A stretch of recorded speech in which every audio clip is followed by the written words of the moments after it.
इस कहानी की शुरुआत में हम गौर को देखते हैं जो अपने हाथों में अपनी बेटी को लिए कहीं भटक रहा होता है। वो लगातार अपने मानने वाले देवता से प्रार्थना कर रहा था कि किसी तरह वो उसकी बेटी को बचा ले, पर उसकी प्रार्थना का कोई फायदा नहीं होता है और उसकी बेटी की भूख और प्यास की वजह से मौत हो जाती है। वो वहीं रेत के बीच में निराश पड़ा होता है। तभी उसे कुछ आवाज सुनाई देती है और जब वो वहां से होते हुए जंगल के अंदर जाता है तो वहां उसे पानी का एक तालाब दिखाई देता है। वो जल्दी से उसमें कूदकर अपनी प्यास बुझाता है। वो तालाब से जब निकलकर बाहर आता है तो वहां पर गिरी एक तलवार से उसका हाथ कट जाता है, पर उसका जख्म तुरंत ही ठीक हो जाता है।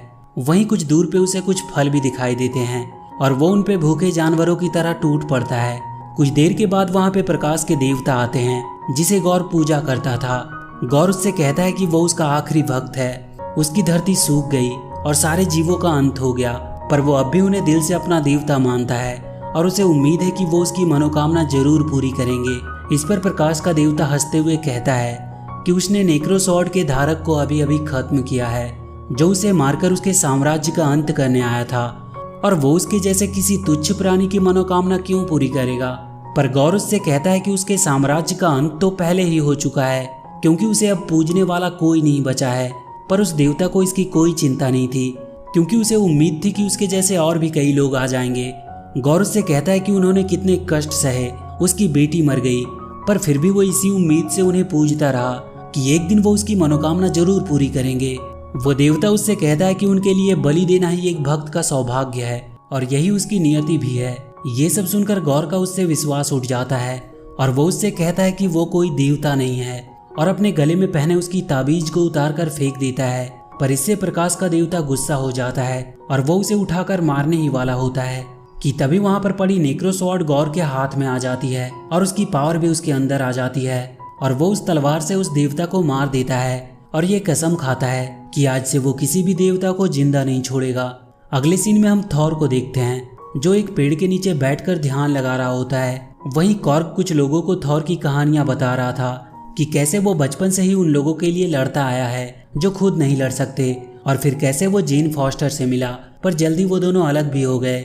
उसके माँ बाप, भाई और हर कोई जो उससे प्यार करता था सब बिछड़ गए या तो मारे गए, पर उसने दूसरों के लिए लड़ना नहीं छोड़ा। उसने गार्डियंस ऑफ गैलेक्सी के साथ टीम बना करके बहुत सी लड़ाइयाँ लड़ी, पर फिर भी वो अपने अकेलेपन को दूर नहीं कर पाया। और जब भी कोई बस उसे इतना कहता कि उसे उसकी जरूरत है, वो तैयार हो जाता। तभी वहां पर थॉर के पास क्वेल आता है जो उसे एक लड़ाई के लिए चलने को कहता है। थॉर तुरंत वहां से एक प्लेनेट पे पहुंचता है जहां गार्डियंस पहले ही किसी फोर्स से लड़ाई कर रहे होते हैं। वहां का राजा याकाल थॉर का स्वागत करता है और उसे बताता है कि वो लोग यहाँ पर सालों से शांति से रहा करते थे, पर फिर उनके देवों को मार दिया गया और अब लुटेरे उनकी पवित्र मंदिर पर भी कब्जा कर चुके हैं। थॉर ने वो मंदिर वापस दिलाने का वादा करता है और वो उन सब लुटेरों से लड़ने लगता है और कुछ देर की लड़ाई के बाद ही वो उन सबको मारकर हरा देता है, पर इसमें उनका वो मंदिर भी टूट जाता है। अगले सीन में हम जेन फॉस्टर को देखते हैं जिसे 4th स्टेज कैंसर हुआ होता है और उसके बचने की उम्मीद बहुत कम ही थी। तभी एक दिन उसे वाइकिंग्स की कोई बुक दिखाई देती है जिससे उसे मियोनेर और एसगार्ड की याद आती है। आगे हम वैल्क्री को देखते हैं जो धरती पे बसे एसगार्ड की हेड होती है। एसगार्ड में हम एक ओडिन, थॉर और लोकी का प्ले चलता हुआ देखते हैं, जहां इस बार के प्ले में थॉर की बहन हेला को भी दिखाया जाता है। वहीं थॉर का टूटा हुआ हथौड़ा भी रखा होता है जिसे अब लोग देखने के लिए आया करते थे। जेन भी उसे देखने के लिए वहां पहुंचती है और जब वो उसके पास आती है तो उन टूटे हुए टुकड़ों में कुछ हरकत होने लगती है और उनसे बिजली निकलने लगती है। इधर थॉर को उस प्लेनेट का राजा खुशी से 2 बकरे भेंट करता है और उसके बाद वो सब अपने शिप में आ जाते हैं। तभी उन्हें बहुत से मैसेज आने लगते हैं। कई सारे प्लेनेट से लोग थॉर को मदद के लिए बुला रहे होते हैं क्योंकि कोई है जो उनके देवों को मार रहा है।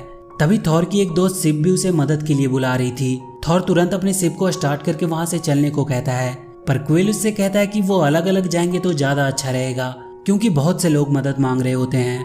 और इसके बाद क्वेल थॉर और कॉर को वहीं छोड़कर किसी दूसरे प्लेनेट के लिए निकल जाता है और वो दोनों स्टॉर्म ब्रेकर की मदद से बाइफ्रोस्ट के थ्रू शिप के पास पहुंचते हैं, जहां वो देखते हैं कि फेलिकेरियन के देवता फेलिका को किसी ने मार दिया है। वहीं उसे शिप भी मिलती है।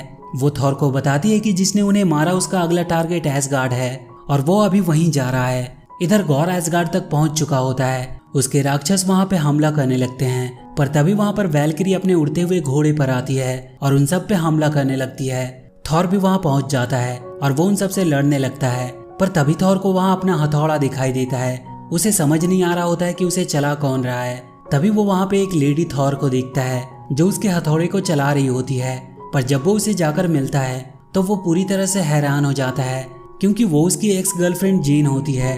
और यहाँ पर हमें उनका फ्लैशबैक दिखाया जाता है कि कैसे वो दोनों साथ में होते हैं। और एक बार थॉर अपने हथौड़े से हमेशा जेन की हिफाजत करने को कहता है, और उसी वक्त उसके हथौड़े में कुछ जादू भी हुआ था। पर फिर कुछ ही दिनों के बाद दोनों अपने अपने काम की वजह से अलग हो गए। अब वापस से कहानी प्रेजेंट में आती है और वो फिर से उन क्रिएचर से लड़ने लगते हैं। तभी थॉर को वहाँ पे गॉर दिखाई देता है। वो तुरंत उसकी तरफ बढ़ता है और फिर उन दोनों के बीच लड़ाई शुरू हो जाती है। थॉर देखता है कि उसके पास नेक्रो स्वॉर्ड है और वो उससे उसका स्टॉर्म ब्रेकर छीनना चाहता है, पर थॉर उसे उठाकर वहाँ से दूर फेंक देता है। गॉर उन सबको वहाँ पे एक साथ देखकर वहाँ से भाग जाता है, पर वो अब वहाँ के बच्चों को किडनैप करके ले जा रहा होता है। जेन और थॉर उन्हें बचाने की कोशिश करते हैं, पर वो उनके हाथ नहीं लगता है। अगले दिन उन सभी लोग जिनके बच्चे गायब हुए थे, वैल्किरी उनकी रिपोर्ट लेने लगती है। सारे लोग बहुत परेशान थे, पर थॉर उन सबको ये विश्वास दिलाता है कि वो उन्हें बहुत जल्द ढूंढकर उनके पास ले आएगा। और इसके बाद थॉर वैल्किरी और जेन से गॉर के बारे में बात करने लगता है। वैल्किरी बताती है कि गॉर अपनी परछाइयों से राक्षस बनाता है और उसके पास नेक्रो स्वॉर्ड भी है। जेन उस नेक्रो स्वॉर्ड के बारे में पूछती है। थॉर उसे बताता है कि वो एक प्राचीन तलवार है जिसमें देवताओं को मारने की शक्ति है, और समय के साथ वो तलवार अपना हाथ बदलता आया है। वो जिसके भी हाथ में होता है वो उसे ही धीरे धीरे भ्रष्ट करके मार डालता है। तभी वहाँ पे हेमडाइल के बेटे एस्ट्रीड की परछाई आती है। थॉर उसकी आंखों का जादू इस्तेमाल करके उनके पास पहुँचता है और उन सारे बच्चों को बताता है कि वो अपनी टीम के साथ बहुत जल्द वहाँ आने वाले हैं और उन्हें वहाँ से छुड़ा कर ले जाएंगे। थॉर जेन को बताता है कि गॉर ने बच्चों को अंतरिक्ष के उस हिस्से में रखा है जहाँ सिर्फ अंधेरे सायों का राज है। इसके बाद वो एक शिप को लेकर देवताओं से मदद मांगने के लिए निकल पड़ते हैं और वो सब देवताओं के महल में पहुंच जाते हैं जहां बहुत सारे देवता आए हुए होते हैं। वो सब किसी तरह भेष बदल कर वहां पहुंच जाते हैं और उसके बाद उन सारे देवताओं का हेड जियूस वहां पर आता है। वो अपने दरबार को संबोधित करने लगता है। तभी थॉर उनसे कुछ कहने लगता है और वो वहां बीच स्टेज पे आ जाता है। वो जियूस को गॉर के बारे में सारी बातें बताता है और उसे मारने के लिए उसका हथियार थंडरबोल्ट मांगता है। पर इस बात से जियूस गुस्सा हो जाता है और उसे कैद कर लेता है। वो उससे कहता है कि गॉर के पास नेक्रो स्वॉर्ड है और वो उन्हें मार सकता है, और इसीलिए वो उससे जाकर लड़ना नहीं चाहता क्योंकि वो लोग यहाँ पे सेफ हैं और वो उनकी कोई भी मदद नहीं करना चाहता। जियूस सबसे कहता है कि उन्हें चिंता करने की कोई जरूरत नहीं है क्योंकि गॉर कभी भी इटर्निटी तक नहीं पहुंच सकता। इटर्निटी ब्रह्मांड में मौजूद सबसे शक्तिशाली जीव है और उस तक सबसे पहले पहुंचने वाले की हर इच्छा पूरी होती है, और अगर गॉर वहां तक पहुंच गया तो वो एक ही झटके में सारे देवताओं को खत्म कर सकता है। जियूस थॉर और उसके साथी को वहीं कैद कर लेने को कहता है क्योंकि उनके यहाँ से जाने की वजह से गॉर भी वहां आ सकता है और फिर वहां के सारे देव खतरे में पड़ सकते हैं। पर वैल्किरी और जेन उन सब पर हमला करने लगती है। थॉर भी अपने जंजीर तोड़ देता है और उनसे लड़ने लगता है। तभी जियूस अपने थंडरबोल्ट से कॉर्ग पे हमला कर देता है जिससे कॉर्ग वहीं बिखर कर ढेर हो जाता है। ये देखकर थॉर को बहुत गुस्सा आता है और जब जियूस उस पर हमला करता है तो वो उसके थंडरबोल्ट को पकड़कर उसकी तरफ जोर से फेंकता है जिससे वहीं पर उसकी मौत हो जाती है। थॉर देखता है कि कॉर्ग का हेड अभी भी जिंदा है। वो उसे उठा लेता है और अपने शिप को अंदर बुलाता है। वैल्किरी वहां ऊपर जाकर थंडरबोल्ट ले लेती है और फिर सब वहां से निकल जाते हैं। अब वो सब गॉर के प्लेनेट की तरफ बढ़ रहे होते हैं।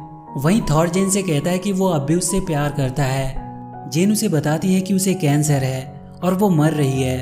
थॉर को ये सुनकर बहुत दुख होता है, पर वो जेन से कहता है कि तुम जितने भी दिन जियो अच्छे से जियो और वो उसके साथ हमेशा खड़ा रहेगा। जेन उससे कहती है कि वो मरने से पहले उन बच्चों को बचाकर वापस लाना चाहती है। और कुछ देर बाद वो सब गॉर के उस अंधेरे प्लेनेट पे पहुंच जाते हैं। वहां चारों तरफ सिर्फ अंधेरा ही था और वो बच्चे भी वहां से गायब होते हैं।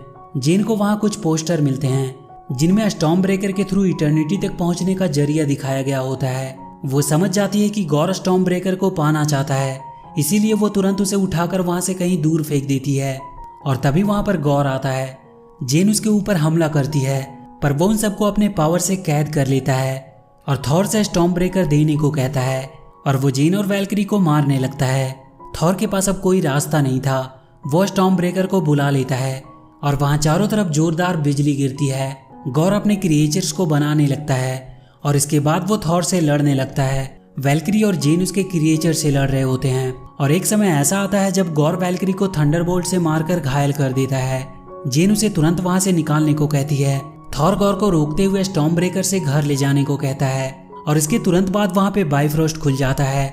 पर गॉर स्टॉर्म ब्रेकर को छीनने में कामयाब रहता है और इधर वो तीनों धरती पे वापस आ जाते हैं। जेन की भी हालत बहुत खराब होती है क्योंकि उसका कैंसर उस पर हावी हो रहा था। उसे हॉस्पिटल में भर्ती कर दिया जाता है और थॉर उसे अब वो हथौड़ा उठाने से मना करता है क्योंकि वो जितनी बार उसे उठाती है उसका शरीर कमजोर होता जाता है और वो कैंसर से हारती जा रही थी। थॉर उसे जल्दी वापस आने का बोल के वहां से चला जाता है। वैल्किरी भी उसके साथ नहीं जा सकती थी क्योंकि वो भी घायल थी। इधर गॉर उन बच्चों को लेकर इटर्निटी के द्वार तक पहुंच चुका था और स्टॉर्म ब्रेकर की मदद से वो उसके दरवाजे को खोलने लगता है। तभी वहां के एक स्टैचू के गिरने से बच्चे दबने वाले होते हैं, पर तभी वहां पे थॉर आ जाता है। गॉर तब तक अपने क्रिएचर को बनाने लगता है। थॉर उन सब बच्चों में अपनी पावर डाल देता है और वो सब उन क्रिएचर से लड़ते हुए आगे बढ़ने लगते हैं। थॉर जाकर गॉर से लड़ने लगता है पर उसके सामने वो कमजोर पड़ रहा था और इधर हॉस्पिटल में जीन को भी बेचैनी हो रही होती है। वो अपने हथौड़े की तरफ देखती है। इधर गौरव थॉर को मारने ही वाला होता है कि तभी वैल्किरी की घोड़े पे बैठ के वहां पे जेन आती है और उसे बचा लेती है। हालांकि थॉर उसे देखकर बहुत दुखी होता है क्योंकि उसे पता था कि इसके बाद वो जिंदा नहीं बच पाएगी। जेन जाकर गौर को रोकती है और थॉर तब तक स्टॉर्म ब्रेकर को वहां से हटाने की कोशिश करता है और उसे हटाकर वो एस्ट्रिड को उसके थ्रू सारे बच्चे को घर पहुंचाने को कहता है। एस्ट्रिड सारे बच्चों को लेकर घर की तरफ निकल पड़ता है। थॉर अब भी गौर से लड़ रहा होता है। तभी जेन अपने हथौड़े से उसकी तलवार के 2 टुकड़े कर देती है और फिर वो उसे पूरी तरह खत्म कर देती है। पर जेन अब बहुत घायल हो चुकी थी। इटर्निटी का दरवाजा तब तक खुल चुका था और गौर तब तक धीरे धीरे उस तक पहुंच भी जाता है। वो इटर्निटी से अपने लिए वरदान मांगने ही वाला होता है कि थॉर उसे रोककर समझाने की कोशिश करता है कि ये सब करके भी उसे शांति नहीं मिल पाएगी। वो उसे एक बार अपनी बेटी के बारे में सोचने को कहता है। वो कहता है कि क्या वो नहीं चाहता कि वो वापस उसके पास आ जाए। ये बोलकर थॉर घायल पड़ी जेन के पास आ जाता है क्योंकि अब वो मर रही होती है। गौर भी अपनी बेटी को याद करके रोने लगता है। वो थॉर से कहता है कि वो मर रहा है और अगर उसकी बेटी फिर से जिंदा भी हो गई तो उसका ख्याल कौन रखेगा। जेन उससे कहते हैं कि थॉर उसकी देखभाल करेगा और इसके बाद गौर इटर्निटी से अपनी बेटी को वापस मांग लेता है और अपनी बेटी की गोद में ही अपना दम तोड़ देता है।